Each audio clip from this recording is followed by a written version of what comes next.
Bonjour à tous, aujourd'hui on essaye le Maxus e-Terron 9, le premier pick-up 4x4 100% électrique commercialisé en Europe. Un engin qui fait peur, non pas à cause de sa taille, bien qu'il paraisse un peu incongru sur le réseau routier français, mais parce que cette voiture chinoise, et oui Maxus appartient au groupe SAIC, le même que MG, eh bien nous montre à quel point ils sont réactifs. On a essayé il y a un peu plus d'un an le T90, qui était un engin, on va dire, allez, rustique pour être poli, et les progrès avec ce e-Terron 9 sont spectaculaires, il n'y a pas d'autre mot, en un an, et c'est ça qui fait peur, vous allez le voir. Impossible de louper ce Maxus. Vous avez vu la taille du lettrage à l'avant sur le capot, d'ailleurs la taille de l'auto tout court, 2 mètres de large, 5 mètres 50 de long. Des formes qui sont assez agressives et qui rappellent les pick-up américains, genre F-150 ou Dodge Ram. C'est aussi un double cabine, donc on pourra circuler à 5. Et vous allez voir que les caractéristiques sont assez surprenantes. Bon, le lettrage sur la benne à l'arrière est aussi gigantesque qu'à l'avant, et vous pouvez passer un petit moment pour l'ouvrir si vous connaissez pas le truc, parce que voilà, c'est électrique et on a un espace de chargement d'1,60 m en longueur, 1,50 m en largeur, donc c'est pratiquement carré. L'inconvénient de cette benne, c'est que la voiture pèse 2,9 tonnes, donc on a une charge utile qui est limitée à seulement 620 kg. On a d'énormes roues de 20 pouces qui ne paraissent pas énormes d'ailleurs, vu la taille de l'engin, qui sont chaussées de pneus Pirelli Scorpion Winter, donc des pneus hiver. Il faudra en tenir compte quand on va parler de la consommation et puis de la tenue de route. Et regardez, ça c'est le détail, on a des marchepieds, on peut se dire ouais, il se la joue avec ses marchepieds, pas du tout. C'est indispensable tellement la voiture est haute pour pouvoir grimper dedans. Il n'y a pas que l'ouverture de la benne qui est électrique, regardez. Ça, si vous ne savez pas où il est le bouton, vous pouvez chercher un moment. Et vous allez me dire, mais où qu'il est le moteur? Puisqu'en fait, on a ce qu'on appelle un frunk. Donc c'est un coffre à l'avant qui fait quand même 236 litres, qui vous permettra de mettre des bagages. Et les moteurs, vous l'avez compris, vu que c'est un 4x4, il y en a deux. Moteur électrique synchrone à aimant permanent. Puissance totale 442 chevaux, 700 Nm de couple. Tiens, tant qu'on a le nez dans le coffre, il y a des prises 220 un peu partout sur la voiture. D'ailleurs, vous verrez qu'avec la gigantesque batterie, 102,2 kWh, on peut aussi alimenter sa maison avec cet engin. Les moteurs, il y en a deux, à l'avant 170 chevaux, à l'arrière 272 chevaux, mais ce que je voulais surtout vous faire voir en dessous, c'est que la batterie qui dépassait largement sur l'ancien modèle de T90 est cette fois parfaitement intégrée. En plus, vous allez voir, c'est un chameau.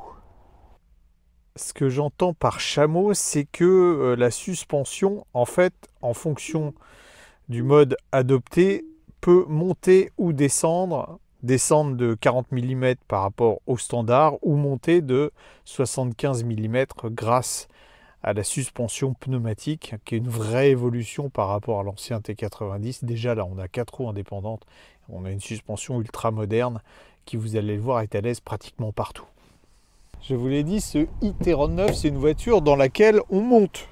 On met le pied sur le marchepied, on s'accroche à la poignée et on grimpe à l'intérieur. Alors compte tenu de la largeur, on a 3 vraies places, donc 5 places au total, avec de l'espace pour les jambes, une garde au toit qui est assez importante. Alors le seul truc, c'est que les dossiers ne s'inclinent pas, ils sont relativement droits, ce qui sera sans doute un peu moins confortable pour les longs trajets.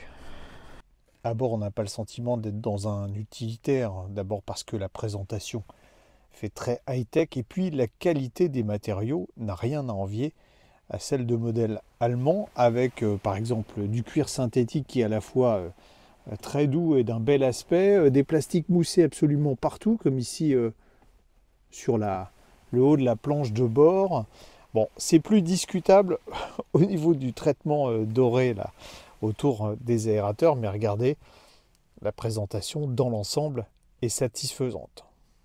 Un écran digital pour afficher le tableau de bord. On a la vitesse qui se met là, qui peut être cachée par la jambe du volant, suivant la position de ce dernier. Bon, le volant, évidemment, multifonction avec à gauche, là, pour le pilotage semi-automatique, on va dire ça fait riche. À droite, pour tout ce qui est infodivertissement, reconnaissance vocale qui marche pas mal. Et puis là, vous voyez, l'équipement archi complet, on a en particulier un volant chauffant.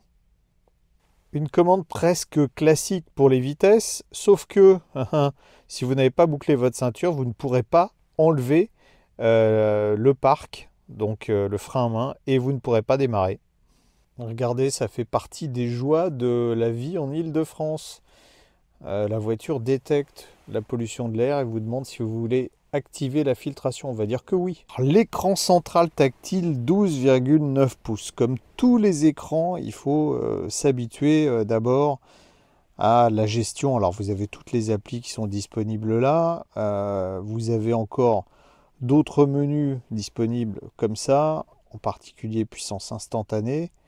Et puis vous avez une caméra 360 degrés avec différentes vues. On peut même zoomer au niveau des roues quand vous êtes en tout terrain. C'est vrai que c'est assez pratique. Vous avez enfin, je vais vous montrer ça, accès. Alors vous voyez, expert tout terrain. Ça permet de savoir exactement où on est, comment se situe la voiture. Vous voyez. C'est par cet écran que vous pouvez également paramétrer le véhicule. Voyez, alors on va passer sur tout de suite la conduite, les aides à la conduite qu'il faut absolument, mais quand je vous dis absolument, désactiver avant de prendre le volant, sinon c'est un concert de bip bip en permanence. Voyez, ça on peut en cas de collision, on peut le laisser à la limite. Et alors ça, surveillance de l'état du conducteur à virer d'urgence. On a un ensemble de touches piano pour les commandes de climatisation et puis certains raccourcis indispensables ou pour ouvrir ou fermer les portes. Sur la large console centrale, 2 supports pour smartphone, dont un avec chargeur induction. Et puis ici, la commande de hauteur de suspension et ici, la commande des modes de conduite, puisque vous avez différents modes qui sont possibles. Ces modes, les voilà. Vous avez un mode éco, normal, sport, neige, hors route, remorquage, personnalisé. Remorquage, on peut remorquer jusqu'à 3,5 tonnes. La sellerie est très agréable, à la fois au toucher avec ce cuir synthétique, en confort, et puis elle est réglable pour le conducteur électriquement, 8 positions, et vous avez même des fonctions massage. Autant le T90 était rustique et pas très agréable à conduire, autant ce e-tron 9 se montre tout à fait dans le coup. Avec la suspension pneumatique, c'est extrêmement confortable. On ne sent pas du tout les bosses et les trous de la route quand on est sur la position standard. Je ne suis même pas en position confort. Et puis malgré le gabarit de l'engin, alors on a le capot, il faut bien penser à monter son siège pour voir ce qu'il y a au bout du capot. On a le capot qui est à la hauteur des voitures les plus basses. C'est assez surprenant, une position que je trouve pas désagréable en fait. Et une vivacité qui est surprenante pour un engin qui fait pas loin de 2,9 tonnes. C'est d'abord une direction qu'on peut régler, qui est finalement assez légère et plutôt informative. Et puis il y a ça quoi. On a 700 Nm de couple. Et quand on décide d'accélérer plein pot, on passe de 0 à 100 en 5 secondes 8. Vous imaginez, pour le mastodonte, c'était les performances d'une Porsche 911 il n'y a encore pas si longtemps. On a un mode sport, ça paraît presque incongru vu le bestiau. Bon, ça durcit la direction, ça durcit également la suspension. On n'est pas trop embarqué dans les virages, c'est même assez surprenant. Et puis on a les 4 roues motrices en permanence, ce qui fait que à la moindre pression sur l'accélérateur, on a une réactivité immédiate. Vous voyez, ça accélère fort. Je ne vais pas dire c'est une voiture de sport, mais quand on voit l'engin extérieurement, on ne peut pas imaginer qu'il puisse rouler comme ça. En plus, le centre de gravité est assez bas. Et regardez, on n'a pratiquement pas de roulis. On ne va pas faire de vrai tout-terrain, c'est simplement pour vous montrer l'efficacité de la suspension pneumatique. Quand on est en dehors du bitume, on a un grand confort. C'est presque surprenant, je ne vais pas dire équivalent à ce qu'on peut trouver chez Land Rover, mais on n'en est pas très très loin.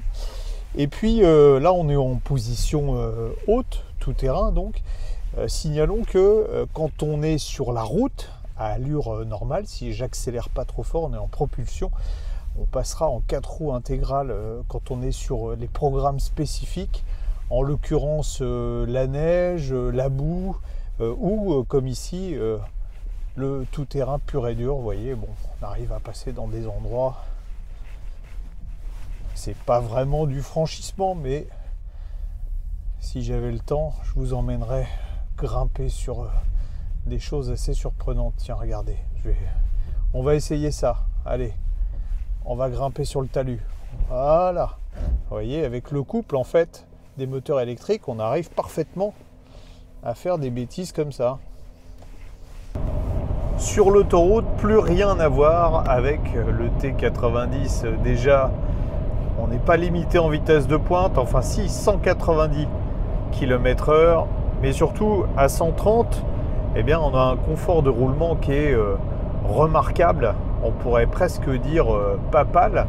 À un détail près, c'est que avec son CX de boîte à chaussures, eh bien, ce Maxus génère quand même pas mal de bruit aérodynamique. C'est le seul reproche qu'on peut lui faire sur autoroute, avec un deuxième évidemment, et on s'en serait douté vu la stature de l'engin, c'est la consommation à 130 km/h. Vous voyez, on est à 32,2 kWh au 100 km, ce qui ferait fondre l'autonomie comme neige au soleil. Avec son physique en ville, c'est un peu l'éléphant dans un jeu de quilles. C'est pas forcément l'endroit de prédilection, même si c'est un véhicule électrique, mais il y a quelque chose de plus grave que sa faible capacité à se faufiler, on va dire ça comme ça. C'est ça.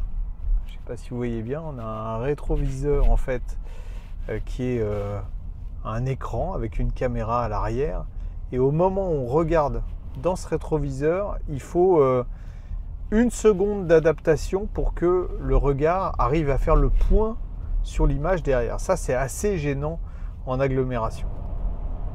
Maxus annonce une autonomie de 430 km en cycle mix WLTP. Bon, on a, sans avoir forcé beaucoup, on est à 28,4 kWh au 100 km, ce qui est quand même assez élevé, d'autant que on n'a ni utilisé de climatisation ni de chauffage pour l'essai. En clair, ça signifie une autonomie entre 320 et 350 km. On est quand même bien en dessous de l'autonomie en cycle d'homologation. C'est pas un véhicule au long cours, et si vous faites de l'autoroute, comme je vous le dis, on était dans des conditions qui étaient assez favorables. Les consommations peuvent s'envoler encore plus, et à mon avis, par grand froid, l'hiver à 130 km/h sur l'autoroute, on fait 250 km. En matière de recharge, déjà la prise n'est pas super pratique, parce que je ne sais pas si vous avez vu, elle est loin de l'arrière du véhicule, elle est loin de l'avant du véhicule, ce qui obligerait à se mettre en fait perpendiculairement à la borne de charge. Bon, on a un chargeur interne qui est de 11 kW, c'est peut-être un peu juste hein, vu la capacité de la batterie, 102 kWh pour mémoire. Et puis en charge en courant continu, on n'a pas non plus une allure de charge qui est monstrueusement grande, puisque on est limité à 155 kW, ce qui nécessitera environ 40 minutes pour faire le plein sur une borne Ionity comme celle-là. Ce qu'on peut préciser, c'est que le e-tron 9 peut faire du V2L, Qu'est-ce que c'est que le V2L, véhicule to load? On peut donc utiliser, ce que je vous disais au départ, l'énergie de la batterie pour alimenter par exemple sa maison jusqu'à une puissance quand on a un adaptateur qu'on peut brancher sur la prise de charge jusqu'à 6600 watts. Avouez qu'il a de la gueule hein, ce Maxus e-tron 9, principalement en position haute comme je l'ai mise ici. Par rapport au T90, les progrès sont spectaculaires, mais malheureusement, il n'a fait que la moitié du chemin. Je m'explique. En fait, vous avez une voiture alors qui est impressionnante. Je pense que là, tous vos potes vont vous dire « Oh là là, quel engin tu as !» C'est vrai que quand on est au volant, au Grand Prix des Feux Rouges, vous allez déposer même des Porsche. Donc ça, c'est bien, mais c'est un pick-up, et un pick-up dans lequel on ne peut mettre que 620 kg de charge utile, c'est franchement limité. On ne peut aussi faire que 300 à 350 km, c'est un peu juste, d'autant que la vitesse de charge rapide n'est pas la meilleure de la catégorie. Et puis pour impressionner le monde, il faut quand même passer à la caisse et débourser 73 900 €. Vous ne serez pas gêné sur le choix des finitions, il y en a une seule et il n'y a pas d'option. Un pick-up thermique, c'est évidemment beaucoup moins cher. Mais si vous voulez un double cabine comme celui-là avec 5 places, tous les pick-up thermiques sans exception écopent d'un malus de 60 000 €, ce qui met ce chinois grosso modo 2 fois moins cher que les concurrents. Les concurrents qui n'en sont pas, parce que c'est le seul à être 100% électrique 4x4 sur le marché. Mais des concurrents vont arriver et je pense aussi que les Chinois vont réagir. Il est possible que la charge utile avec un changement de réglementation augmente et que la taille de la batterie, qui est déjà assez conséquente, hein, plus de 100 kWh, double pour passer à 200 kWh dans un avenir proche. C'est donc une étape, et c'est ce que je vous disais au début du sujet, une étape inquiétante parce que les Chinois réagissent très vite.